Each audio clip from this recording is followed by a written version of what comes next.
हरे कृष्ण। आज हम श्रीमद् भागवत के पहले स्कंद के दूसरे अध्याय के 31वें श्लोक पर चर्चा कर रहे हैं। 1 2 31।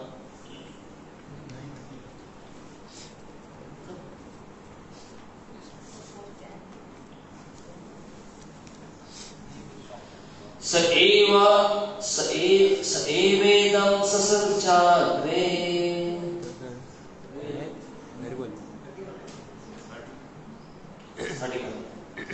त्वया विलसितेष्वेषु गुणेषु गुणवानिव अन्तः प्रविष्ट आभाति विज्ञानेन विजृम्भितः तया विलसितेष्वेषु गुणेषु गुणवानिव अन्तः प्रविष्ट आभाति विज्ञाने विजृम्भितः तया विलसितेष्वेषु गुणेषु गुणवानिव अन्तः प्रविष्ट आभाति विज्ञानेन विजृम्भितः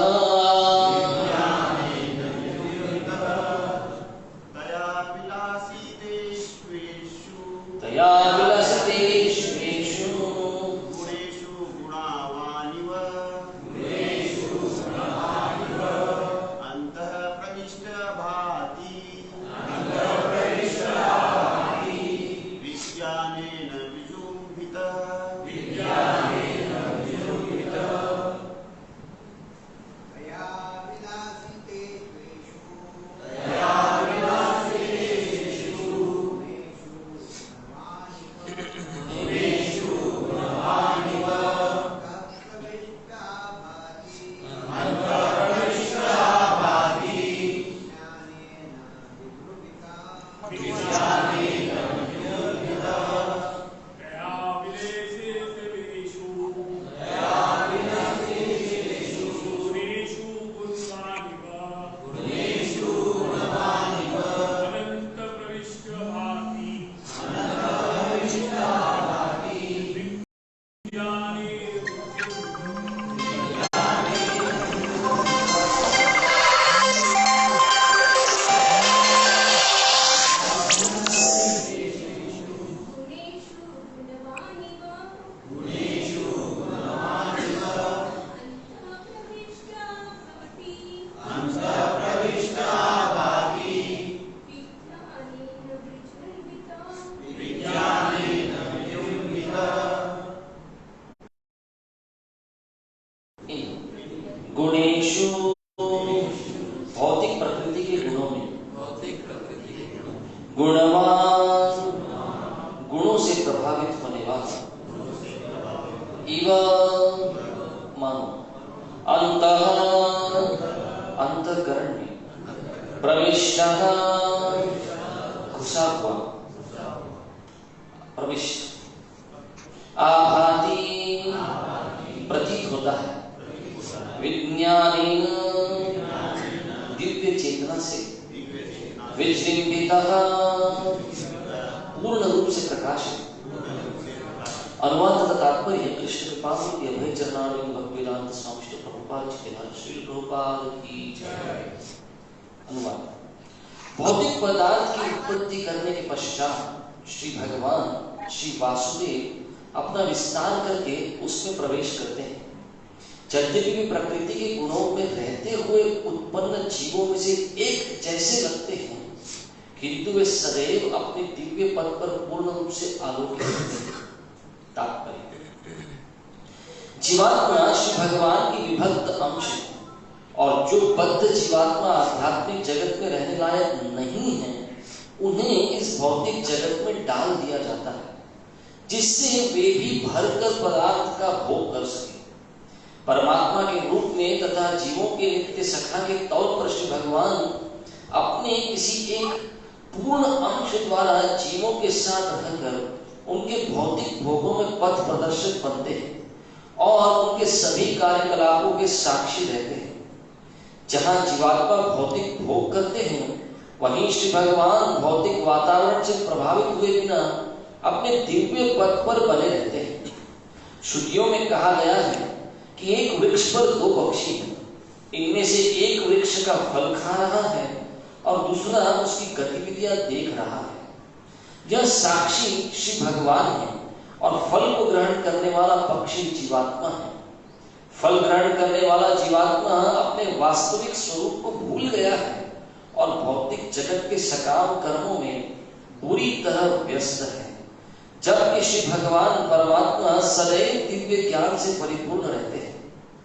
परमात्मा तथा बद्धजीव में यही अंतर है। बद्धजीव या जीवात्मा प्रकृति के नियमों के वशीभूत रहता है, जबकि परमात्मा भौतिक शक्ति के नियंत्रक है। ओम ज्ञानतिमिरन्धस्य ज्ञानाञ्जनशलाकया चक्षुरुन्मीलितं येन तस्मै श्रीगुरवे नमः। श्रीचैतन्यमनोभीष्टं स्थापितं येन भूतले श्रीमते स्वयं रूपः कदा मह्यं ददाति स्वपदान्तिकं।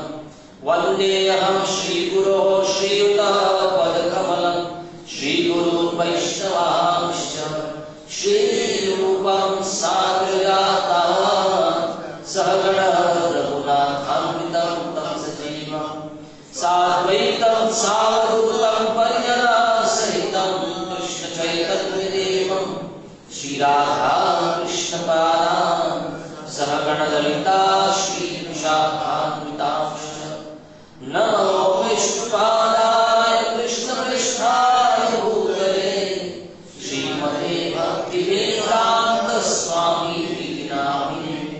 नमस्ते सारस्वती देवे गौरवाणी प्रचारिणे निर्विशेष शून्यवादी पाश्चात्य देशतारिणे।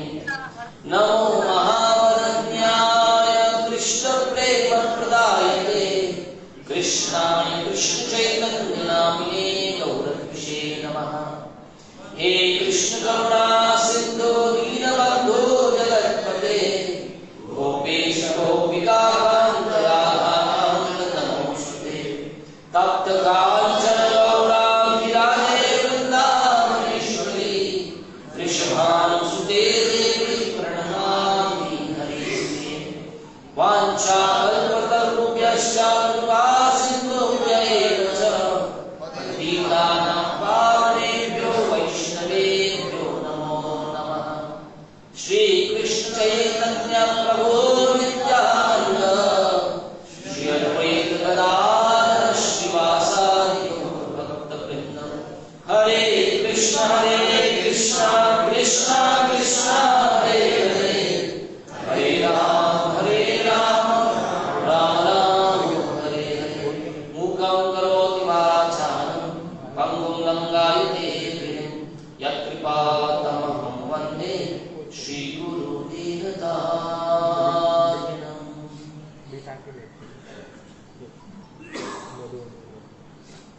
हरे कृष्ण। तो मैं आप सबका स्वागत करना चाहता हूँ श्रीमद् भागवत के पहले स्कंद के दूसरे अध्याय का शीर्षक है दिव्यता तथा दिव्य सेवा। इसकी 31वें श्लोक पर हम चर्चा करते हैं। मैं अनुवाद एक बार फिर से पढ़ता हूँ। भौतिक पदार्थ की उत्पत्ति करने के पश्चात श्री भगवान श्री वासुदेव अपना विस्तार करके उसमें प्रवेश करते हैं। यद्यपि वे प्रकृति के गुणों में रहते हुए उत्पन्न जीवों में से एक जैसे लगते हैं, किंतु वे सदैव अपने दिव्य पद पर पूर्ण रूप से आलोकित रहते हैं। तो मैं सभी वैष्णवों से आशीर्वाद की आशा करता हूँ कि मैं जो भी बोलूँ परंपरा में हूँ और वो आप सबको पसंद भी करें। हरे कृष्ण। तो श्रीमद् भागवत के जो श्रृंखला के श्लोक है, श्री प्रभुपाद विशेषकर कहते थे पहला स्कंद और दूसरा स्कंद जो मैंने दिया है, जो भी मुझको देना था प्रभुपाद कहते हैं मैंने पहले स्कंद और दूसरे स्कंद में दे दिया है। वैसे आचार्य हमारे आचार्य और विशेषकर श्रीमद् भागवत में आता है कि भगवान का श्रीमद् भागवत जो है क्या है, भगवान का वाङ्मय स्वरूप है। जैसे भगवान का जब हम दर्शन करते हैं तो भगवान के 2 श्री चरण हैं, भगवान के हस्त हैं, भगवान का वक्षस्थल है, भगवान का सुंदर कंठ है, भगवान का सुंदर मुख है, उस मुख पर सुंदर एक भगवान के चेहरे पर हमेशा एक हंसी होती है। तो भगवान के 2 चरणों को, भगवान को और भगवान श्रीमद् भागवत को अगर एक ही है, वाङ्मय स्वरूप है भगवान का, तो भगवान के 2 चरण, भगवान के 2 चरण, कृष्ण के 2 चरण जो हैं वो श्रीमद् भागवत के 2 स्कंद के साथ, तो पहले 2 स्कंदों के साथ उसकी तुलना की गई। तो भगवान के चरणों की सेवा करनी है। भक्त कहाँ बैठते हैं ना, एक बार रामानुजाचार्य श्रीरंगम में दर्शन करने के लिए गए थे। श्रीरंगम में आप में से जो श्रीरंगम गए होंगे, विश्व का सबसे बड़ा हिंदू मंदिर अभी भी उसको कहा जाता है। सबसे बड़ा मंदिर है, वैष्णवों के लिए है, हिंदुओं के लिए है, सबसे बड़ा मंदिर है विश्व का।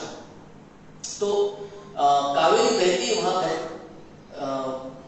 मंदिर के पास, और कावेरी के उस पर एक और बड़ा मंदिर है जहां पर भगवान को दर्शन करने के लिए आप श्रीरंगम जाएंगे तो दर्शन एक दरवाजे से भगवान को ऐसे देखना पड़ता है कि भगवान महाविष्णु के रूप में लेटे हुए हैं, पर ऐसे करके दर्शन लेना पड़ता है। पर रामानुजाचार्य अक्सर उस मंदिर में भी जाते थे, कावेरी को क्रॉस करके उस तरफ जाते थे। वहां पर वैसे ही भगवान की इतनी बड़ी शिव मूर्ति है, भगवान महाविष्णु के रूप में लेटे हुए हैं, है ना। लक्ष्मी जी चरणों के पास है, ब्रह्मा जी नाभि से निकले, और वहां पर एक तरफ सर के पीछे अनंत शेष हैं। तो जब भी रामानुजाचार्य उस मंदिर में जाते थे, वहां जहां 3 दरवाजे थे, रामानुजाचार्य हमेशा तीसरे दरवाजे पे खड़े रहते थे। तो एक बार एक शिष्य को हिम्मत हो गई पूछने की, गुरुदेव आप दूसरे दरवाजे पे, फिर तीसरे दरवाजे पे क्यों नहीं जाते? आप पहले दरवाजा, तीसरा, दूसरा और पहला, आप हमेशा तीसरे दरवाजे पे खड़े रहते हैं। तो रामानुजाचार्य ने उत्तर दिया, देखो द्वारका में 2 लोग मिलने गए थे कृष्ण को, एक थे अर्जुन और दूसरे थे दुर्योधन। तो दुर्योधन कहां जाकर बैठा? सर के पास बैठा जाकर, और अर्जुन कहां जाकर बैठा? भगवान के चरणों के पास जाकर बैठा। तो रामानुजाचार्य ने समझाया, भक्त की स्थिति कहां होनी चाहिए? भगवान के चरणों के पास होनी चाहिए। इसलिए मैं तीसरे दरवाजे से दर्शन लेता हूं, क्योंकि मैं भक्त रहना चाहता हूं, दुर्योधन के साथ कंपटीशन करना नहीं चाहता। तो वैसे ही श्रीमद् भागवत के पहले 2 स्कंद क्या हैं? ये भगवान के चरणों के समान है। तो इसलिए श्री प्रभुपाद चाहते थे कि ये भागवत के पहले 2 स्कंद हम बहुत अच्छे से पढ़ें। कभी कभी लोगों को लगता है कि नहीं 10वें स्कंद में चलिए, कृष्ण की वृंदावन की लीलाएं हैं, ब्रज की लीलाएं हैं, सुंदर लगती हैं, लीला श्रवण करना है। लेकिन पहले 2 स्कंद के भागवत का जो सिद्धांत है, अगर वो सिद्धांत सही में नहीं समझा तो क्या होगा? वो लीला कथा क्या हो जाता है? एंटरटेनमेंट हो जाता है। हमने देखा है, आपने देखा होगा, लोग करते हैं ऐसा, बंबई के लोकल में करते हैं। 4 रिश्तेदार आ गए, बातचीत हो गई, अभी क्या बात करना है समझता नहीं, तो क्या कहते हैं? किसको पता है क्या शुरू करते? पता है? शुरू करो क्या? नहीं, शुरू का पहले क्या? नहीं, अभी पर पहला क्या बोलते हैं? बैठे बैठे क्या करे, करना है कुछ काम, शुरू करो अंताक्षरी। नालायक देखिए, प्रभु का नाम बोलते हैं, पहला प्रभु का नाम लेंगे बोलते हैं, और आखिरी में क्या करेंगे? सिनेमा के गाने गाएंगे। कभी कभी वैसे ही भगवान की लीला कथा कैसी हो जाती है? एंटरटेनमेंट हो जाती है। इसलिए हमारी स्थिति में देखिए, बिल्डिंग सब लोगों को देखने की अच्छी लगती है, क्या कांच की बिल्डिंग है, क्या ऊंची बिल्डिंग है, पर जो इंजीनियर है ना, वो सबसे पहले फाउंडेशन देखेगा। फाउंडेशन कैसा है? फाउंडेशन अच्छा होगा ना, बिल्डिंग बनाओ कैसी बनानी है उसके बाद। पर अगर फाउंडेशन कच्चा नहीं गया, ताश के पत्ते के जैसी बिल्डिंग गिर जाएगी। वैसे ही कभी कभी लोगों को लगता है कि अरे श्रीमद् भागवतम का 10वां स्कंद सुनेंगे, भगवान की लीला सुनेंगे, बहुत अच्छा है, सुनना है। लेकिन पहले 2 स्कंद का जो फाउंडेशन है ना, वो सिद्धांत का फाउंडेशन अगर बराबर नहीं है, वो लीला कथा कैसे बन जाएगी? एंटरटेनमेंट। आज के आनंद की आनंद चाहिए था, बस शुद्धिकरण चाहिए था, वो किसी को नहीं चाहिए। सबको हृदय में आनंद जरूर चाहिए, मज्जा मज्जा ये तक तिकड़े। सुबह सुबह जाके मज्जा आएगा क्या मधुवन में? क्या मजा आएगा? सुनने में कुछ मजा आना चाहिए। अरे मजे के लिए नहीं है, पहले मजा निकले ना कि उधर सजा है। जहां मजा है वहां मजा ढूंढिए ना, वहां सजा है। जहां शुद्धिकरण है वहां पर प्रेम है, ध्यान रखना। जहां शुद्धिकरण होगा ना हृदय का, वही भगवान का प्रेम आएगा। जो मजा ढूंढने के लिए निकले हैं उनको केवल माया का सजा मिलेगा, कुछ नहीं होगा, है ना। बोलते हैं मायादास, क्या है? मायादास सदा उदास, कृष्णदास बिंदास। जो माया का दास है ना उसको उदास रहना पड़ेगा आखिर में जाकर। तो ये जो श्रीमद् भागवत है, श्रीमद् भागवते महामुनि कृते, व्यासदेव के लिए कहा गया है। पहले 3 श्लोकों में, दूसरे श्लोक में आता है धर्म प्रोचित कैतवो अत्र। सुखदेव गोस्वामी ने पहले 3 श्लोक जो मंगलाचरण के रूप में बोले हैं श्रीमद् भागवत में, ये 3 श्लोक के दूसरे श्लोक में कहते हैं श्रीमद् भागवते महामुनि कृते। प्रभुपाद लिखते हैं इंग्लिश में, Srimad Bhagavatam was written by Vyasadeva in his maturity. सारे शास्त्र लिखने के बाद, नारद मुनि अपने गुरु के समझाए जाने के बाद व्यासदेव ने ये श्रीमद् भागवतम लिखा था। क्यों लिखा था? अगर कोई ये प्रश्न पूछे कि श्रीमद् भागवतम लिखने की जरूरत क्या थी, तो कहते हैं श्रीमद् भागवतम लिखने की जरूरत थी क्योंकि बद्ध जीवों को सही मार्ग प्रदान करना था। तो फिर पूछते हैं क्या बाकी शास्त्रों में नहीं है क्या मार्ग? कहते हैं सारा लिखने के बाद ये समझ गया कि आने वाले कलयुग के जीव इतने भटके हुए, इतने मूर्ख, ऐसा लगता है ना आपने को कि शब्द मैच करते हैं ना, है ना? पक्का हम लोग कलयुग में बद्ध हैं, भटके हुए हैं, अंधेरे में है, बेअकल है। मैं किसके लिए बोल रहा हूँ ये सब? नहीं, सब लोग को समझ नहीं रहे। इसको लग रहा है मेरे बाजू वाले के बारे में बात करना चाहिए, मेरे लिए नहीं बोल रहे, है ना? अब किसी को लग रहा है शायद मेरे लिए नहीं बोल रहे, नहीं, हमारे लिए बोला जा रहा है। हमारे हाल को नहीं, हमारे बेहाल को देखकर कि आने वाले समय पर इतना खराब होगा सब, तो क्या करना पड़ेगा?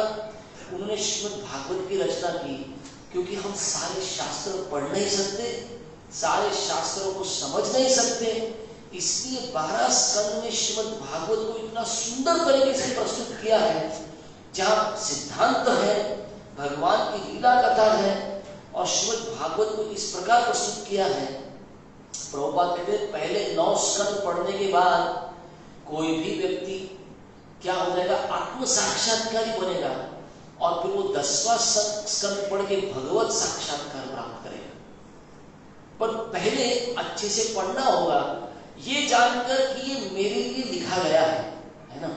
अभी आप में से कितने लोगों ने मोबाइल फोन खरीदा है? कभी खरीदा आपने मोबाइल? स्मार्टफोन सबके पास स्मार्टफोन है।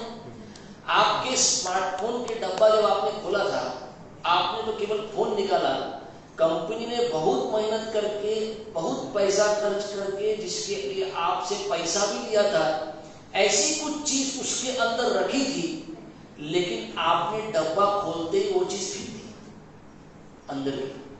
कौन सी वो चीज पता है? समीर प्रभु ने पकड़ लिया बात को, शायद उन्होंने वही किया था शायद।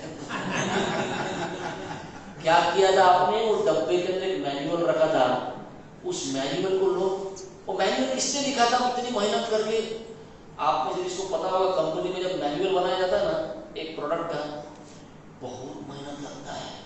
वो मैनुअल क्या, वो प्रोडक्ट क्या है, कैसे काम करता है, कैसे नहीं काम करता है, क्या करना चाहिए, क्या नहीं करना चाहिए, कब करना चाहिए, इसको कैसे कैसे टिप्स दिए जाते हैं, क्या क्या लिखा जाता है। एक पूरा डिपार्टमेंट चलता है उसके ऊपर, बहुत पैसा खर्च होता है उसके ऊपर, लेकिन हम लोग जनरली क्या कर देते हैं? उठा के मैनुअल को फेंक देते। तो वैसे ही हम इस संसार में आए, व्यासदेव ने, कृष्ण ने व्यासदेव के माध्यम से हमको कौन सा मैनुअल दिया? शास्त्र दिए। वो शास्त्र किसके लिए थे? फेंक देने के लिए? उनको जशी आए तशी रखने के लिए, है ना? जैसे मिले थे वैसे रखने का यथारूप, है ना? हम बहुत रिस्पेक्ट करते शास्त्र को, हमारे टच इतने करते, छूते कितने हम लोग, है ना? हमारे देश का प्रॉब्लम क्या है?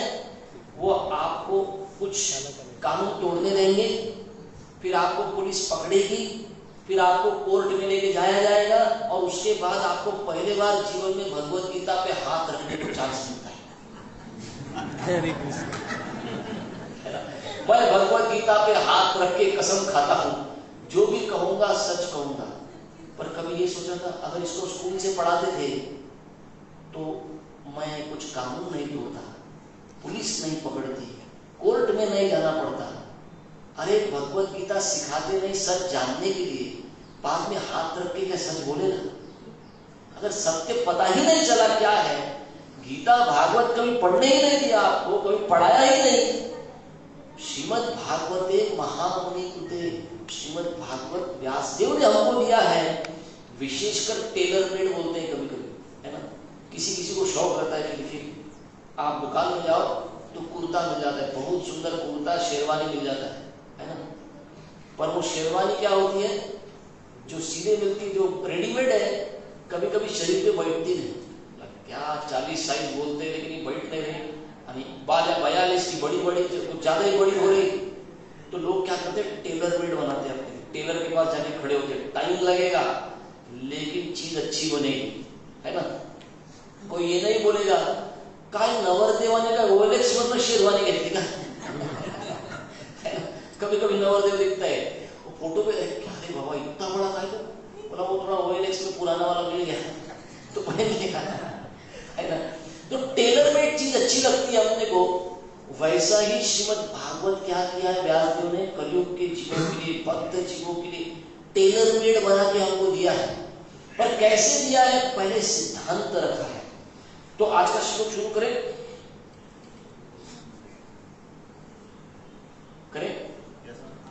मुझको राम लक्ष्मण को ने बताया प्रभु जी अभी आज सब लोग तैयार होके आए हैं, आज ब्रेकफास्ट 10 बजे सर्व करने वाले हैं, ठीक है ना? बोलिए 10 बजे अनाउंस किया था सुबह। अब आ गए प्रभु जी, दरवाजे बंद कर दो, लॉक लगा दो, आज हमें कुछ जाना है कर दे ऐसा। तो क्या है प्रॉब्लम? दरवाजे बंद करके भी नाक खुले रहा, खिचड़ी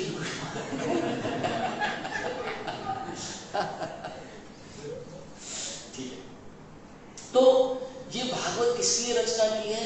हमारे लिए, है ना? हम में से कितने लोग हैं जो कई बार बोलेंगे मैं खुद को ही समझ नहीं पाया, कभी कभी मैं मेरे परिवार वालों को समझ नहीं पाया, मेरे जीवन में क्या चल रहा है मुझे समझ नहीं रहा, मेरे भाग्य में क्या लिखा है समझ नहीं रहा। सोचिए, अगर हम खुद को नहीं समझ सकते, माया ने इतना ऐसा हाल करके रखा है हमारा, भगवान को समझना आसान? जो खुद को नहीं समझे, है ना? मैं एक दंपति, एक परिवार वाले जो आए थे, उन्हें थोड़ी 40 साल हो गए हमारे विवाह की सालगिरह है आज। तो मैंने दोनों को पूछा, पति पत्नी को, वयोवृद्ध थे, मैं बोला 40 साल साथ में बिताए हैं, एक दूसरे को पहचान पाए क्या? नहीं बोले, नहीं पहचान। आज भी सरप्राइज देते बोले सुबह सुबह कर, एक आए वो ऐसा का बोल रहा ऐसा सर बोले पहचान। सोचिए 40 साल अगर कोई विवाह करके भी साथ में रहे, पहचान नहीं पाए। कभी कभी माँ बाप बोलते हैं हे कार्ड आपलंच आहे ना, हे आपलंच, हे असं का लागते ध्यान लेकर, हे ऐसा क्या किया? कभी कभी आजू बाजू वाले बोलते थे अरे तो इधर ही बड़ा बोली, ऐसा क्यों कर दिया? सोचिए, अपने आप को समझना, अपने 5 सालों को समझना इतना मुश्किल है, भगवान को समझना, भगवान को जानना अपने बस की बात नहीं है। हमको गुरु लगेंगे, हमको शास्त्र लगेंगे, हमको व्यासदेव लगेंगे, हमको भगवान लगेंगे। जब तक ये सबकी मदद नहीं ली और उसके ऊपर जब तक हम दी हुई जो भक्ति है उसको अपने जीवन में नहीं ढालेंगे, अपने आप को समझना बहुत मुश्किल है, भगवान को समझना भी मुश्किल है। प्रभुपाद अक्सर उस उदाहरण को रिपीट करते थे। 7 दिन के लिए श्रील प्रभुपाद मॉस्को जा पाए, है ना, और मॉस्को में जाकर प्रभुपाद को एयरपोर्ट पे उतरने के बाद बोल दिया, कम्युनिस्टों की सरकार थी, नास्तिकों की सरकार थी, तो कम्युनिस्ट लोगों ने क्या बता दिया, सरकार ने क्या बता दिया, आप आपके होटल के रूम के बाहर नहीं निकल सकते। सोचिए, प्रभुपाद मॉस्को में प्रचार करने के लिए आने के बाद बताया होटल के कमरे के बाहर निकलने का नहीं, किसी को मिलने का नहीं। प्रभुपाद ने बोला, अरे प्रोफेसर कोटास्की आपके मॉस्को यूनिवर्सिटी के बड़े प्रोफेसर है, उन्होंने न्योता दिया था, बोले आप उनके पास नहीं जाएंगे, वो आपके पास आएंगे होटल में, क्योंकि आप जाके प्रचार करेंगे भगवान के नाम का, भगवान का। हम नहीं चाहते हमारे देश में कम्युनिस्ट है हम लोग, नास्तिक है हम लोग, हमको नहीं चाहिए भगवान वगैरह। तो प्रोफेसर कोटास्की पूरे रशिया के मॉस्को के एक व्यक्ति जिनको चुना उन्होंने, इनसे बात को हमारे ये जब मिलने को आए प्रभुपाद को, तो प्रभुपाद ने केवल सिंपल चीज इनको पूछी, बोला आप इतने फिलॉसफी के प्रोफेसर हैं, आप इतने मशहूर हैं मॉस्को में, पूरे जग भर मशहूर हैं, आप बताइए हम कौन हैं? तो हम कौन हैं? और ये प्रोफेसर ने उत्तर दिया, हम ये शरीर है। प्रभुपाद बोले नहीं, हम आत्मा है। और तो ये प्रोफेसर ने प्रश्न पूछा, हम किसकी आत्मा है? तो किसकी आत्मा? तू आत्मा है बाबा, तुम आत्मा है, मैं आत्मा हूं। ये प्रोफेसर को समझ नहीं रही थी इतनी सिंपल बात। तो प्रभुपाद कहते अरे आत्मा को भी समझने के लिए पुण्य लगता है, अगर पुण्य नहीं होगा ना, कुछ किया हुआ, ये हृदय में थोड़ा भी शुद्ध नहीं हुआ पुण्य करके, सिंपल ज्ञान कि शरीर और आत्मा का भेद ये समझ नहीं सकता व्यक्ति। इतना बड़ा प्रोफेसर डार्विन है ना, हमको स्कूल में सिखाया था, उसका थियोरी ऑफ इवोल्यूशन सिखाया था। इतना बड़ा प्रोफेसर, सब बच्चों को सिखाया जाता है, और आखिरी में क्या सिखाया जाता है कि हम सब शरीर हैं। और आदमी कहां से आया? बंदर से, माकड़ा जी औलाद। और आप सबने लिखा था ना एग्जाम में, किसने लिखा था माकड़ा जी औलाद है? हाथ खड़ा करो। कभी प्रश्न पूछा आपने टीचर को, तू अशी माकडाची औलाद काय बाबा, माणसाची आहे, माणसाचा काय, माझा बाप माणूस, माझ्या बापाला बाप माणूस, माकड़ कसं रे, है ना? अभी इन बच्चों को सिखा दिया तुम बंदर की औलाद है ना, तो ये क्या करते, बंदर पेड़ पे क्या करते, खुरापाती करते। फिर ये बच्चे जब क्लास में बेंच में बैठ के खुरापात करते, फिर कंप्लेंट क्यों करने का? तुमने वही सिखाया ना उनको। तुम्हारे पूर्वज पेड़ पे बैठ के मस्ती करते थे, स्कूल में मस्ती करो, पढ़ाई नहीं करने का किसी को। आपको धीरे धीरे प्रोग्रामिंग कर दिया अंदर में, माकड़ाची औलाद, बंदर की, हम ये बोल के कभी आपको बताया नहीं है तुम आत्मा है ना? और बड़ा बड़ा और क्या सिखाया था, थियरी सिखाया था, पर आपको पढ़ाया कैसे, फैक्ट, है ना? थियरी को क्या बोलते हैं? नहीं, सिद्धांत नहीं। थियरी मतलब हर कोई अपना अपना लगा सकता है, मुझको ऐसा लगता है, वो थियरी होती है। पर आपको फैक्ट बोल के सिखाया, आपको एग्जाम में एक ही चीज लिखने को अलाउ किया, कभी बात करने को भी अलाउ नहीं किया, अरे नहीं कुछ और भी हो सकता है ना? तो इतना बद्ध अवस्था हमारा है ना, इसमें हमको क्या लगेगा, हमको ये शास्त्र बहुत जरूरत है। और अभी आज के श्लोक में क्या है, जो खुद को नहीं समझ सकते, जो फिर वो भगवान को कैसे समझेंगे? अभी श्रीमद् भागवत हमको बताता है कि सृष्टि भगवान ने रची है ना, मैंने नहीं बनाई, आपने नहीं बनाई। अपने पिताजी को पूछ लिया, आपने बनाई? नहीं, बाबा नहीं, मैंने नहीं बनाई। किसी को भी पूछ लो, बोलते हमने नहीं बनाई। फिर बनी कैसे सृष्टि? हमको सिखा दिया स्कूल में, अपने आप बन गए, है ना? अपने आप कुछ बनाए, घर पे बोल के दिखाओ, पति लोग घर पे बोल के, अरे वाह सब्जी अपने आप बन गई, मत खाओ, अपने आप बनेगा, मैंने बना ही बाबा। कुछ भी चीज अपने आप नहीं बनती। देखो बच्चे नहीं बोलते, अपने आप कुछ भी नहीं बनता। आपको बताया पूरी सृष्टि अपने आप बन गई। अरे सृष्टि के पीछे भगवान है, हर चीज के पीछे कुछ ना कुछ कारण है। अभी अगर कोई बोलेगा ठीक है, सृष्टि किसने बनाई? भगवान ने बनाई, है ना? पक्का आप लोग मानते हैं सब बात? सृष्टि किसने बनाई? भगवान ने बनाई। इसका मतलब क्या था? भगवान को अपना चल रहे काम लगा सब ऊपर करेंगे, कुछ बनाने का है तो थोड़ा तैयारी करनी पड़ती है कि नहीं? चला क्या भगवान कृष्ण को ऐसा करना पड़ा? बाबा मुरली बाजू रख, थोड़ा पैर सीधे करता हूँ, ऐसा था अभी सीधे करता हूँ, चला रे बाबा कुछ पाने में क्या अपने को क्या करेगा? सृष्टि बनाने का है ना?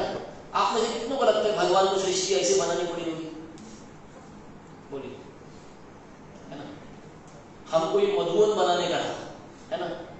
आप में से कितने लोगों ने सर हाथ ऐसा हाथ ऊपर करके मधुवन बनाया? ऐसा चलो सीमेंट लगाओ, पत्थर लगाओ। राम लक्ष्मण को बताएंगे, बागड़े को बताएंगे, है ना? हमने क्या किया? एक कॉन्ट्रैक्टर चुना।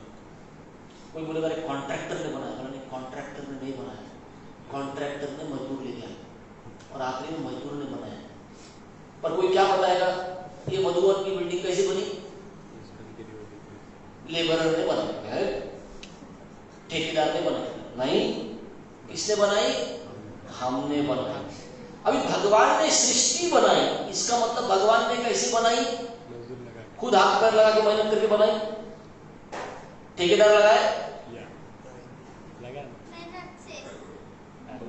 भगवान ने मेहनत से बनाई। अरे आपको पता है रतन टाटा कहाँ रहता है? बंबई में।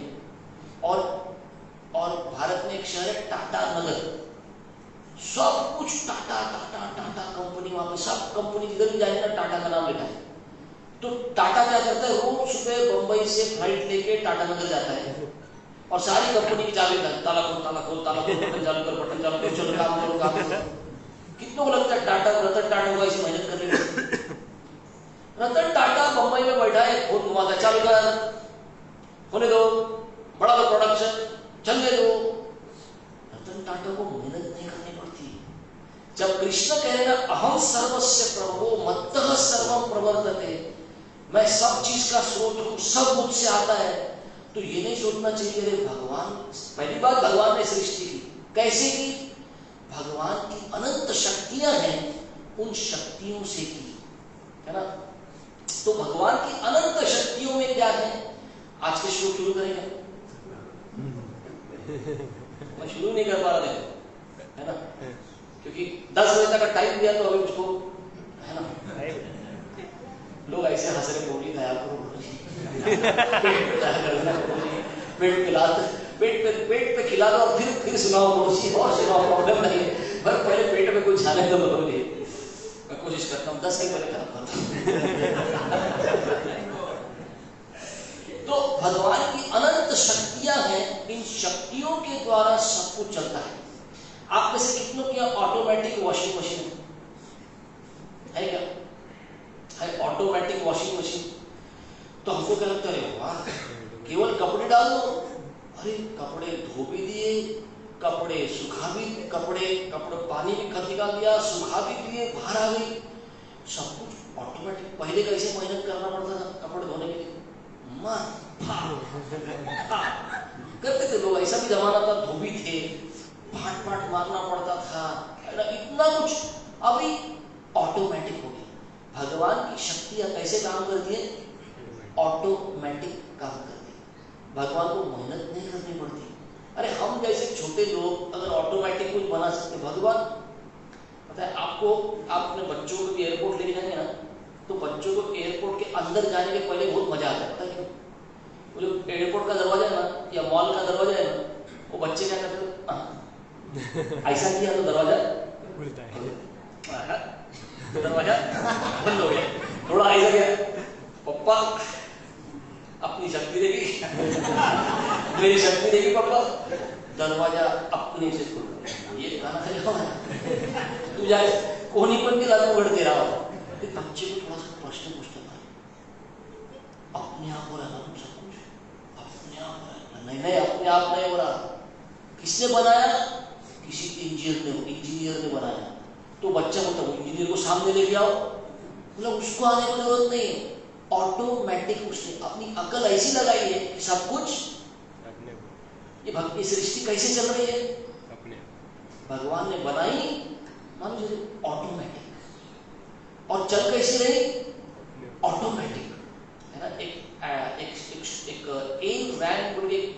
लेडी है, एक स्त्री है, उसने एक नॉवेल लिखा था, उसको बोलते हैं, उसका नाम है एटलस श्रग्ड। एटलस ये ग्रीक लोगों के अनुसार ये कौन है, सृष्टि करने वाले उनके देवता है। तो उस नॉवेल के ऊपर मुझको याद है, मैंने स्कूल के जमाने में पढ़ा था आपने, उस नॉवेल का फोटो कैसे था पता है, वो जो एटलस है, जो भगवान है उनका, वो क्या कर रहा है, पृथ्वी उठा के ऐसे बैठे, अरे वो आकलो रे बाबा, आता सांभाळत नाही रे, आता कोणी यारे मदत करा रे, त्रास झाला रे, ऐसा भगवान का उनका अर्थ है। ये सृष्टि बनाए, इनसे संबंध नहीं रही, बहुत तकलीफ वाली हो गई। कोई लोग बोलते भगवान ने बनाई और भाग गए, दिखते नहीं ना मेरे को, किधर है भगवान की सृष्टि में, मेरे को तो दिखते नहीं, भाग गए बोलते। इतने गलत धारणाएं हैं लोगों की, बनी कैसे पता नहीं, भगवान ने बनाए तो शायद मुश्किल में होंगे, फिर उसके बाद बना के भाग गए, मेरे को दिखते नहीं ना, है ना। तो व्यासदेव को बता रहे हैं, जब भगवान बनाते हैं ना, तो अरे केवल इच्छा मात्र से हो जाता है ना। आप में से कितने लोग होंगे आपको कहेंगे अरे मेरे को मेहनत करनी पड़ती है, कुछ लोग हैं केवल इच्छा करते हैं, है ना। कई पतियों की ऐसी इच्छा होती है ना, कई पतियों की ऐसी इच्छा होती है कि मैं जब घर में आऊं और आप ऐसे करूं तो सब काम हो जाए। ऐसा सोच के विवाह करते हैं कई बार लोग, है ना, कि मैं केवल अपनी आंख ऐसे करूंगा तो क्या हो जाएगा, सब कुकिंग हो जाएगा, सब कुछ हो जाएगा, तैयार हो जाएगा। पर कई पतियों को विवाह के बाद ऐसा पता चलता है आंख मेरी नहीं चलती।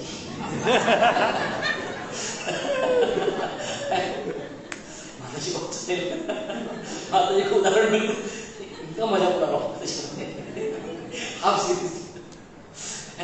कई बार वो पतियों को लगता है 40 वर्ष में तो मैं तो कुछ सोच के विवाह किया था, वो मेहनत कौन किया है ना, किसकी भौवें जलती थी और कौन नाचता था, ये तो कुछ अजीब ही हो गया, है ना। कई बार लगता है मेरी इच्छा से काम होना चाहिए, कई बार लगता है मेरी कंपनी है, मेरे एम्प्लॉय, मैं जो चाहूँ ना वो काम सब कुछ काम करे, बोलता मैं पैसे भी दे दूँ ना, ये लोग टिकते नहीं, ये लोग रुकते ही नहीं। भगवान केवल इच्छा मात्र से सब कुछ करते हैं। तो भगवान ने क्या किया, भगवान ने अपनी शक्तियों के द्वारा एक आध्यात्मिक जगत बनाया, जहां पर भगवान के साथ रहकर हम, प्रभुपाद कह रहे हैं कि आध्यात्मिक जगत में रहने लायक हम नहीं थे, इसलिए भगवान को क्या करना पड़ा, एक भौतिक जगत बनाना पड़ा। सरकार ने पूरी सुंदर देश बनाया, शहर बनाया, लेकिन सरकार को क्या बनाना पड़ता है, एक जेल भी बनानी पड़ती है। किसके लिए, कोई तो होंगे जो कानून पालन नहीं करेंगे। तो हम सब कौन है, जो इस भौतिक जगत में, वो कौन है, नहीं कैदी हैं, पर कौन है, जो आध्यात्मिक जगत में रहने के लायक नहीं थे, इसलिए हमको किधर भेजा गया,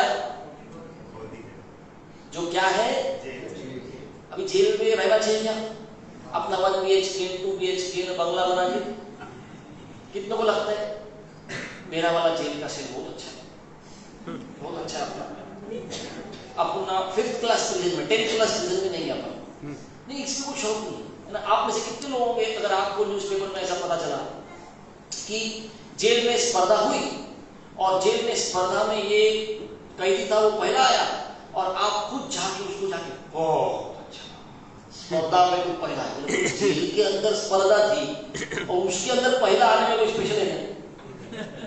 अब आपको कितनों को लगता है यहाँ के करोड़पति व्यक्ति को आपको जाके बोलना चाहिए आपको बहुत मस्त है, जेल में ना यहाँ पर बड़ा डिग्री प्राप्त कर लिया, कितनों को लगता है आपको जाके बोलना चाहिए जेल में डिग्री। इस संसार में कुछ भी प्राप्त कर लिया कुछ फायदे का नहीं। एक ही व्यक्ति है जिसका गुणगान करने के लायक है, कौन है, जो इस जेल से निकल गया। वही व्यक्ति, वही भक्त जो निकल गया इस संसार से, उसका गुणगान करने लायक है ना। प्रभुपाद का रोज हम गुरु पूजा करते हैं, प्रभुपाद को हार पहनाते हैं, प्रभुपाद का आरती करते हैं, प्रभुपाद का व्यास पूजा बनाते हैं। क्यों? निकल गए। और विशेषकर ये स्पेशल क्यों है? ये अकेले नहीं निकले, कितनों को निकालने का अरेंजमेंट करके चले गए, है ना। तो इसलिए शब्द क्या आता है? जयंती आता है ना। जयंती मतलब इन्होंने 3 गुणों में जय प्राप्त कर, ये फिर से आने वाले हैं। ये जन्म कर्म च मे दिव्यम एवं यो वेत्ति तत्वतः त्यक्त्वा देहम पुनर्जन्म न। इनका पुनर्जन्म नहीं होने वाला है। ये संसार में रह के कुछ प्राप्त करने के लिए नहीं बचे थे, ये संसार से निकलने के लिए अभी इनका जयंती होना चाहिए, इनका गुणगान होना चाहिए। क्योंकि जेल में रहकर इन्होंने कुछ प्राप्त करने की इच्छा नहीं की, जेल से निकलने की इच्छा है। पर हमारा सबका प्रॉब्लम क्या है? हमको क्या लगता है? जेल में रहकर ही कुछ मिल गया तो, कुछ बचा लिया तो, कुछ रख लिया तो। ये जेल का, और ये इस जेल की विशेषता क्या है? यहाँ पर आप कंटिन्यूसली नित्य काल के लिए रहने वाले नहीं, एक ही स्थिति में आपको रहने नहीं दिया जाएगा। प्रभुपाद कहते हैं, मतलब बोलते आपको आज एक, अभी जेल में स्पेशल कपड़े मिलते, पता है? माता जी को पता है, पहले वाले हैं। हम बहुत विश्वास है, हम स्पेशल जेल में स्पेशल कपड़े मिलते टीवी पर देखा। अच्छा असली में मत देखा, है ना।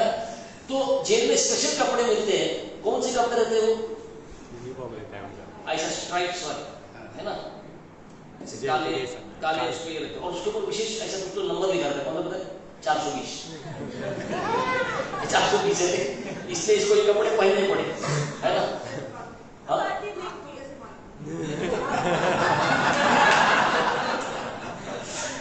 मैंने किसी को तो मिला था, हमारे को पता नहीं था। तो हम आत्मा है, हम इस भौतिक जगत के जेल में हैं। कपड़ा कौन सा पहने? ये बॉडी, ये शरीर। हर बार जब आईने में देखते ना, अपने को सुंदर बोलने वाला मूर्ख है। जो आईने में देख के बोल दे ना, जेल का कपड़ा निकला नहीं, वो होशियार, है ना। इसलिए वो बोलते थे आईना कभी झूठ नहीं बोलता, पर हम सच देखना नहीं चाहते। ये इंपॉर्टेंट है। आईना आपको हर रोज बताता है तेरे ऊपर अभी भी भौतिक शरीर का जेल का कपड़ा है, पर हम लोग क्या करते हैं? उस जेल के कपड़े की सुंदरता में फंस जाए। शायद ये कपड़ा बहुत अच्छा है, मैं इसी में रहता हूँ, है ना। कभी कभी कुछ लोग रहते कुछ ना कुछ करके पुलिस के सामने जानबूझ के गलती करते, पता है? पुलिस पकड़, खाने का इंतजाम हो गया, छत तो होगी सर के ऊपर, जेल में रहता हूँ। हमारा क्या हो गया? अभी लोग गणपति का आराधना कर रहे हैं, सीजन आता है गणपति का, फिर सीजन आएगा दुर्गा का। क्यों आराधना कर रहे हैं? सुख संपत्ति घर आवे, दुख मिटे तन का। इस तन का, ये जो जेल का कपड़ा है, इसके लिए सुख दो, इसके लिए संपत्ति दो। कोई बोल ही नहीं रहा है आत्मा को निकालना था इस जेल से। इस सारी सृष्टि क्यों बनाई थी भगवान ने? प्रभुपाद कहते हैं, अभी आप में से कुंभ मेला कितने लोग गए थे? गए? कुंभ मेला अटेंड किया है? कुंभ मेला के आप 1 महीना पहले जाएंगे ना, केवल नदी और एक सपाट नदी के दोनों तरफ आपको क्या दिखेगा? नदी का तट दिखेगा। कुछ भी नहीं है 1 महीने पहले, पर अचानक 1 महीने के अंदर, और कुंभ मेला खत्म होने के 1 महीने तक पूरा का पूरा शहर दिखाया जाता है। रास्ते बनाए जाते हैं, घर बनाए जाते हैं, टेंट बनाए जाते हैं, पानी की सुविधा है, शौच की सुविधा है, सब कुछ बनाया जाता है। एक डिस्ट्रिक्ट मजिस्ट्रेट उसके लिए बैठाया जाता है, एक कलेक्टर बिठाया जाता है, पूरा महकमा बैठता है। किस लिए? केवल ये लोग आएंगे और ये क्या करेंगे? गंगा नहाएंगे। उनको थोड़ी देर यहाँ पर रहेंगे, क्या होगा? गंगा नहा के शुद्ध होंगे और फिर यहाँ से निकल जाएंगे। तो भौतिक जगत का पूरा इंतजाम क्यों किया भगवान ने? बद्ध जीव यहाँ पर नियम तोड़ के आध्यात्मिक जगत से आएंगे, फिर क्या करेंगे? भक्ति कर कर शुद्ध होंगे। लंबा खींच रहा हूँ कि होने। वो मधुवन क्यों बनाया? हर संडे को सुबह आएंगे, आते नहीं सुबह 4 बजे 5 बजे नहीं आते, वो आएंगे, शुद्ध होंगे और उसके बाद यहाँ से निकल जाएंगे और फिर ये भौतिक जगत वाइंड खत्म, प्रलय होगा, सब टिकने वाला नहीं है कुछ भी। पूरा अरेंजमेंट प्रभुपाद कहते जैसे कुंभ मेला का बनाया था, वैसे ही भगवान ने ये भौतिक जगत किस लिए बनाया? केवल हमारे शुद्धिकरण के लिए, हमको टिकाने के लिए नहीं। इधर पे न सृष्टि टिकने वाली है, न हम यहाँ पर टिकने वाले हैं, न ये शरीर टिकने वाला है, न हम इस शरीर में टिकने वाले हैं, है ना। केवल इसलिए था अपना शुद्धिकरण करो और यहाँ से निकल जाओ। तो कोई बोलेगा यहाँ पर भेज दिया, पर भगवान कुछ कर रहे कि नहीं मदद मेरी? आज का श्लोक शुरू कर दे। ठीक है, शुरू करें। प्रसाद पूजा भी 9-10 बजाए, 10 बज के 9 मिनट प्रसाद। ठीक है, 9-10 ही हुए, अभी ज्यादा नहीं हुआ समय। 40 मिनट है हमारे पास। अभी कोई हंस भी नहीं रहा। 50 मिनट हंसने की शक्ति है बच्चे को। अभी और मजा मत करो, क्या गोपाल पुत्र को धीरे से आके बोल दी, बोली 10 बराबर बोला आपने, आज बन गया मेरे से। पीछे से ऐसे साइन आ गया मेरे को। अभी चेहरे और भी गिर गए, ऐसा मत बोलो, होप तो खत्म मत करो हमारे। होप है कि कुछ बना होगा उधर पे। 50 मिनट है अपने पास। हाँ 50 मिनट, ठीक है। शुभम प्रभु बोल रहे, देखो नाम शुभम है, बोल रहे 50 मिनट है, ठीक है। तो प्रभुपाद कहते हैं कि भगवान ने क्या किया, लोग क्या करते हैं, अल्लाह इधर है, ऊपर देखते है ना। कभी कभी लोग बोलते शोधिशी मानवा, क्या है,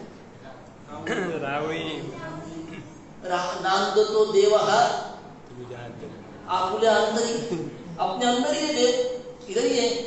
तो डॉक्टर लोग बोलते नहीं है, हमने सब चीज फाड़ करके देखी, यहाँ उधर कोई नहीं है, बहुत बेवकूफ बनाया, जाने का बेवकूफ बनाया, कोई भी नहीं बैठा उधर, है ना। लोग बोलते दिल में कौन बैठा है?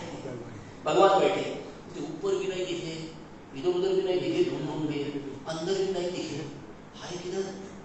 इसलिए कृष्ण क्या करते हैं गीता में, अर्जुन को आत्मा को जानो। तुम अगर आत्मा नहीं जाने ना, तो हृदय में बैठी आत्मा, आत्मा किधर है? हृदय किसकी है ना। अपना हाथ इधर रख के, हाथ रख के बोलता है, दिल पे हाथ रख के बोल रहा हूँ। क्यों दिल पे हाथ क्यों रखना है? क्योंकि कृष्ण कहते हृदय देशी अर्जुन तिष्ठति। आत्मा किधर है? हृदय की स्थिति, हृदय में बैठी है। परमात्मा किधर बैठे हैं? आत्मा के निकट भगवान उधर ही बैठे हैं। तो कृष्ण कहाँ है? अपने भगवत धाम में, वैकुंठ में है। पर कृष्ण ने अपने ही अंश को, क्या है, स्वांश को, परमात्मा को अपने साथ, आत्मा के साथ रखा है। जितने देह हम लेंगे, आत्मा अपनी इच्छा के द्वारा जो देह लेगा, भगवान परमात्मा के रूप में आत्मा के साथ हर देह में जाते हैं। अभी क्या करते हैं? कोई बोलेगा अरे सृष्टि भगवान ने बनाई, आत्मा की मदद के लिए और कुछ किया क्या? बहुत कुछ किया। भगवान परमात्मा के रूप में हृदय में बैठे हैं। क्या करते हैं? कृष्ण कहते हैं भगवत गीता में, परमात्मा क्या करते हैं? मत्तः स्मृति ज्ञानम अपोहनम च, वो ज्ञान प्रदान करते हैं, स्मृति प्रदान करते हैं, बार बार हमको याद दिलाते अपनी कि नहीं तुम्हारे लिए जगत तुम्हारे लिए नहीं है, ठीक है, तुमको क्या करना चाहता है, तुम्हारी ये इच्छा थी, चलो इस इच्छा को भी पूरा करके देख लो। भगवान हृदय में बैठे हैं।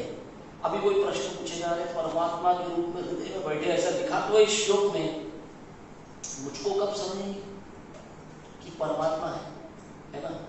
कभी कभी ऐसा हो जाता है कि जैसे मैं उदाहरण दे रहा था, साथ में 40 साल बिताए पर एक दूसरे को समझे ही नहीं।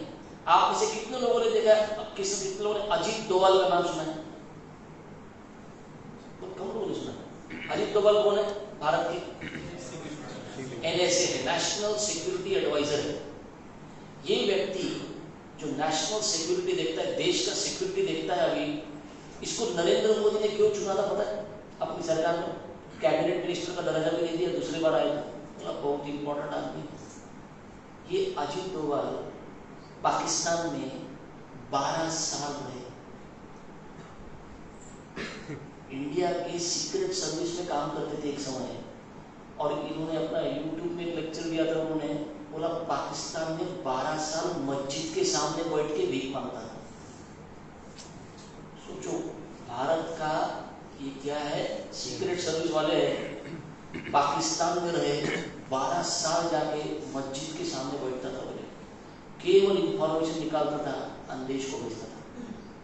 मैं इसलिए उदाहरण दे रहा हूँ, 12 साल लोग पकड़ भी नहीं पाए, है ना, मतलब पहचान भी नहीं पाए भारत का व्यक्ति अंदर पाकिस्तान में बैठ के क्या कर रहा है और इंफॉर्मेशन पर बैठ रहा है, मतलब पहचान पाना कभी कभी इतना मुश्किल हो सकता है। वैसे आत्मा को हमको समझना इतनी बद्ध अवस्था है, परमात्मा हृदय में बैठे हैं, समझ नहीं पाते, सब कुछ वो कर रहे हैं, सृष्टि वो चला रहे हैं, हमको हमारी इच्छा की पूर्ति वो कर रहे हैं, है ना। हम तो केवल इच्छा करते हैं, पर फिर भौतिक प्रकृति कौन अरेंजमेंट करता है? जैसे घर में बच्चा है, वो केवल इच्छा करता है कि वह पति कभी कभी इच्छा कर देते, कभी कभी हिम्मत हो गई तो कर देते, अगर पाउस आला जरा पकोड़े हो जाए, है ना, इच्छा करते ना। नहीं तो कभी कभी भक्त पति क्या करते हैं, आज ना जगन्नाथ जी को गुलाब जामुन खाने की इच्छा बनाती क्या? इच्छा किसकी है? अपनी। और सबको पता है मैं केवल क्या कर सकता हूँ, इच्छा कर सकता हूँ, पूरा कोई और कर रहा है।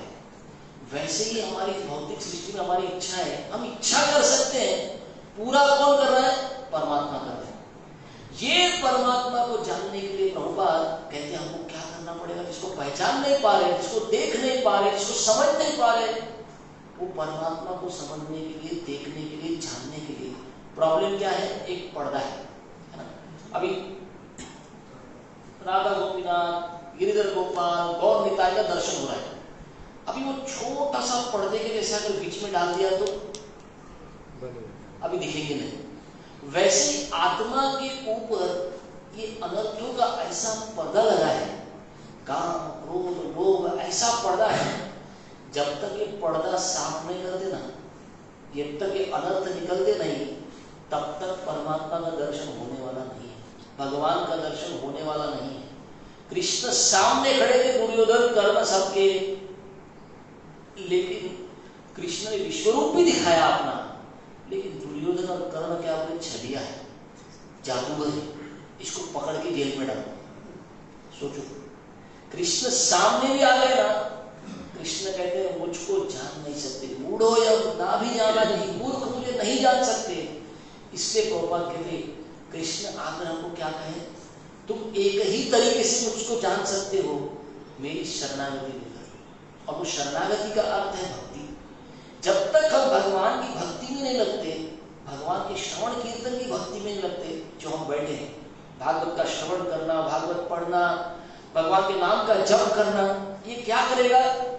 ये हमारे हृदय को शुद्ध करेगा। फिर वही परमात्मा के स्वरूप जब भगवान हमारे हृदय में बैठे हैं, उनका दर्शन होगा। वही परमात्मा की आवाज जो हम सुन नहीं पा रहे अभी, वो आवाज हमको सुनाई देगी, हमारा बहरापन कम होगा। जो बहरापन है, सब कुछ सुनता है लेकिन भगवान को नहीं सुन पाते। आप से कितने लोगों को अनुभव होगा, लोग कहते गीता भी है घर में, गीता पढ़ता भी हूँ, लेकिन समझते नहीं। अरे क्या बात करें, गीता भगवान ने बोली, तुम्हारे लिए बोली, भाई क्यों नहीं पढ़? समझती नहीं। प्रभुपाद बोले तुमको समझती नहीं, मैं तात्पर्य लिख के देता हूँ, वो तात्पर्य पढ़ के भी नहीं समझता। सोचो कितनी परतें हैं बीच में अनर्थ होगी, वो समझने नहीं देता। क्या करना पड़ेगा? जितना हम भगवान का नाम जप करेंगे, जितना हम भागवत पढ़ेंगे, जितना गुरु और वैष्णव का सेवा करेंगे, है ना। मधुबन हमारे लिए क्यों बनाया? यहाँ पे आना चाहिए, श्रवण करना चाहिए, यहाँ पे सेवा करनी चाहिए, इससे हृदय शुद्ध होगा।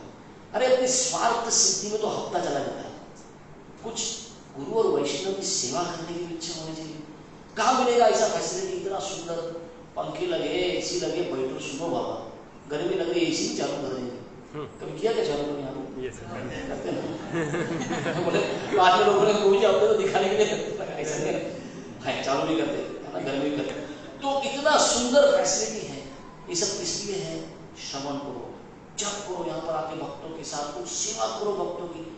हमको ऐसा होना चाहिए कि अरे रविवार के दिन 6 दिन अपने लिए, एक 7वां दिन रविवार का तो भगवान गुरु और वैष्णव के लिए रखता हूँ, मधुवन जाऊंगा, भक्तों के साथ बैठ के जप करूंगा, मंगल आरती करूंगा, श्रवण करूंगा, सेवा करूंगा।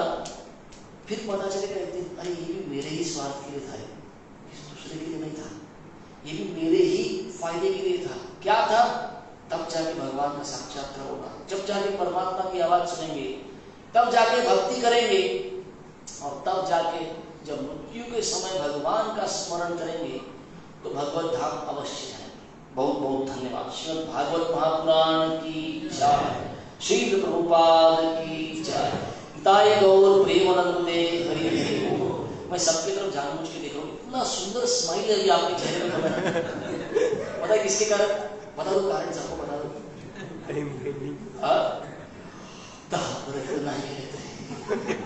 नाही वाजवले मला तो वाटलं 12 वाजले। मैं 15 मिनट एक्स्ट्रा लिया आप लोगों से, मैं माफी चाहता हूँ अगर आपके पेट अभी रो रहा होगा तो। मैं पेट की भी माफी मांगता हूँ आपकी, ठीक है?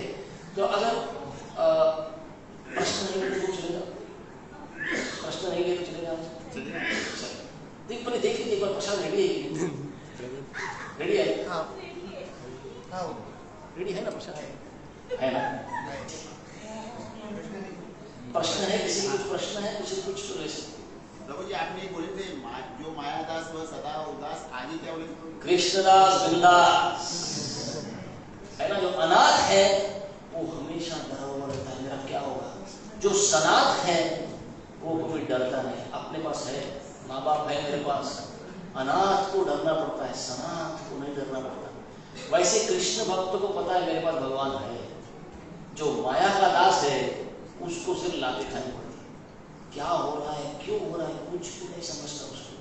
कृष्ण भक्त बिंदास, अपने पास भगवान है ना बाबा, कुछ फर्क नहीं पड़ता। अपने भगवान का नाम विश्वम्भर है बाबा, सारे विश्व को खिला रहा है कि मेरे को नहीं खिलाएगा। मेरे रिश्तेदार ने मेरे को पूछ लिया तुम ऐसा कितने साल से है? 18 साल हो गए मेरे को। बोला हाँ क्या? बोला बैंक बैलेंस वगैरह कुछ है? बोला नहीं है। कल का खाने का टेंशन? बोला कभी नहीं हुआ। बोला मेरा प्रॉब्लम है कम खिलाओ, अपना प्रॉब्लम है थोड़ा कम खाता हूँ। रोज चाहूँ है ना, जितने जब भी आता हूँ राम लक्ष्मण प्रभु सब भक्त लोग बोलते प्रभु जी मेरे आओ मेरे आओ मेरे आओ मेरे। मैं क्या बोलता हूँ सबको? मेरे को इसको बताना पड़ा कि अरे भगवान ने मुंह चीरा है ना, भरने का भी इंतजाम करेगा रे वो, विश्वास रखो। माँ बाप पैदा करते ना और बच्चे ने प्रश्न पूछ के ना कल का ब्रेकफास्ट मिलेगा क्या पापा? पुढचे 100 वर्षाचे जमून ठेवले। बच्चे को शक नहीं होता मम्मी नहीं खिलाएंगे मैं खिलूंगा, भक्तों को शक नहीं होता कभी भगवान खिलाएंगे क्या? अरे सब कुछ भगवान दे सकते हैं। नास्तिक को खिला रहे तुमको भक्तों को नहीं खिलाएंगे? वो कहते हैं अरे अजगर करे ना चाकरी, पंछी करे ना काम। वो अजगर किसी की चाकरी नहीं करता, एक जगह बैठा रहता है लेकिन क्या मोटा रहता है। पंछी किसी की चाकरी नहीं करते, मस्त उड़ते रहते हैं, सबको खाने को मिल रहा है। हम लोग को टेंशन, हमने क्या कर लिया? प्रभुपाद उदाहरण देते ईशोपनिषद पुस्तक में, आप ना एक बोरी चावल क्या कर दो रास्ते पे रख दो, पक्षी आएगा ना ऐसे 2 दाने खा के उड़ जाएगा, उसको बोला अरे कुछ कल के लिए कल के लिए कुछ हो गया, आज का हो गया। आप गाय को लेके आओ, गाय थोड़ी खाएगी, थोड़ा सा मुंह में रखेगी, ले जाते हैं पीठ पे बोरी अपना जमा करें हम लोग। आदमी आया तो लेके जाएगा, देखा? अरे इसलिए आदमी नहीं बना था रे तू, आत्मा को पुरुष आदमी का देह मिला था भगवान की श्रद्धा रखने के लिए।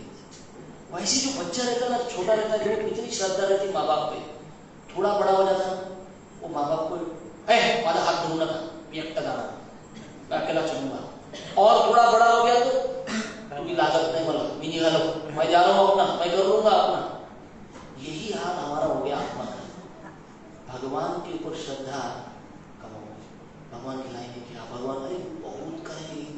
खिलाएंगे ना, इतना खिलाएंगे भगवान, इतना ऐसा रखेंगे कुछ कमी नहीं पड़ेगी। सुदामा को पत्नी ने बोला था तुम्हारे दोस्त कृष्ण है, मित्र है, जाओ ना, सखा है, मांगो कुछ। सुदामा ने एक बार भी मांगा नहीं। जब वापस आए तो बोला अरे कृष्ण को मांगने की भी जरूरत नहीं पड़ी, पूरा महल दे दिया, सब कुछ दे दिया। पत्नी बोल रही है कैसे हो गया, मेरे को भी नहीं समझा, अचानक सब हो गया। और सुदामा क्या बोल रहे पता है? सुदामा बोलते हैं महल के लिए, मेरे पत्नी को इतने सुंदर गहने, मेरे बच्चों को सब कुछ दिया, इसके लिए धन्यवाद नहीं करूंगा भगवान। सुदामा जैसा भक्त किसको भगवान को धन्यवाद करता है पता है? होता है मैं इतना नीच, मैं इतना पापी, पर कृष्णा आपने मुझको क्या दिया पता है? आपने मुझको आलिंगन दिया। तो ये भगवान जो आपने दिया ना, ये लक्ष्मी जी को प्राप्त नहीं, ये मुझको भक्त को आपने दे दिया। भक्त का लक्षण ऐसा होता है, केवल इस भौतिक जगत में, इस भौतिक जगत की स्पर्धा में मेरे को एक बंगला मिल गया, मेरे को एक गाड़ी मिल गई, मेरे को कुछ मिल गया, ये बड़ी चीज नहीं है। बड़ी चीज है भगवान की सेवा मिलना, बड़ी चीज है भगवान का आलिंगन मिलना। भगवान राम हनुमान को भेजे थे, हनुमान ये अंगूठी है, ये अंगूठी है ना, ये सीता ने पहनाई थी मुझको ये अंगूठी। और जब कुछ भी अनबन होती थी ना घर में, तो क्या होता था, मैं अंगूठी ऐसे नीचे गिरा देता था। सीता बात नहीं करती थी उस समय क्योंकि अनबन हो गई है, पर अंगूठी गिरा दी ना, हे हंसका किलो फिर से पहना दिया। तो बहुत बार हमारा जो कुछ था बीच में मनमुटाव, ये अंगूठी ने उसको जोड़ दिया वापस। तो हनुमान को ये अंगूठी दी थी, सीता दूर चली गई, तुम ये अंगूठी दिखाओगे ना, सीता पक्का पहचान जाएगी, तुमको राम ने भेजा है। अभी हनुमान जब गए सीता को मिले, केवल एक अंगूठी वो कारण बनी, जो क्या हुआ था, सीता ने हनुमान को पहचान लिया राम के दूत है। अब हनुमान इधर आ गए, सीता की खबर लेके आए। अभी सीता की खबर लेके आए तो भगवान राम ने सबसे पहले क्या सोचा पता है? अभी हनुमान को क्या दूं? एक आखिरी अंगूठी थी, वो भी दे चुका था, और अभी वो सीता के पास है। तो भगवान राम को नहीं समझा, हनुमान को क्या दूं, मेरे पास सबसे अच्छी चीज क्या है? आपने फोटो देखा, हनुमान को आलिंगन दे रहे भगवान, है ना। चलो हनुमान को मैं आलिंगन देता हूँ। हमको ये इच्छा करनी चाहिए, खाने को मिलेगा क्या, रहने को मिलेगा क्या, जेल में कैसे रहूंगा, ये सब ठीक। इच्छा करो, मैं भक्ति करूं, मैं हृदय को शुद्ध करूं, एक दिन भगवान की सेवा के लायक बनो। ठीक है, बहुत बहुत धन्यवाद। श्रीमद् भागवत महापुराण की जय, श्रील प्रभुपाद की जय। निताय गौर प्रेमानंदे हरि हरि। हरे कृष्ण।